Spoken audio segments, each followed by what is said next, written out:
ყველა ზოდიაქოს ნიშანს აქვს თავისი უნიკალური ნიჭი და შესაძლებლობები, თუმცა ასტროლოგების მიხედვით სამ ყველაზე ნიჭიერ ნიშნად ხშირად მიიჩნევენ შემდეგებს: მერწყული ნიჭი, ინოვაციურობა, პროგრესულობა, ინტელექტუალური დამოუკიდებლობა. რატომ? მერწყულები გამოირჩევიან განსხვავებული ხედვით და უნარით. იფიქრონ ჩარჩოების გარეთ. მათ აქვთ მაღალი ინტელექტი და მიდრეკილება მეცნიერების, ტექნოლოგიების ან ფილოსოფიისკენ. ქალწული ნიჭი, დეტალებზე ორიენტირებულობა, ანალიტიკური აზროვნება, სისწრაფე. რატომ? ქალწულები ბრწყინვალე დამკვირვებლები არიან.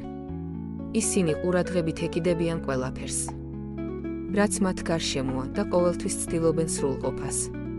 მათი გონება ბუნებრივად პრაქტიკულია, მორიელი ნიჭი, ემოციური სიღრმის, სტრატეგიული აზროვნება, ფსიქოლოგიური ინტუიცია. რატომ? მორიელები გონებრივად ძლიერები არიან და ხშირად გამოირჩევიან ფსიქოლოგიური ან ემოციური ინტელექტით. მათ შეუძლიათ ღრმად ჩასწდნენ ადამიანების მოტივებს და რთულ საკითხებს სტრატეგიულად მოეკიდონ.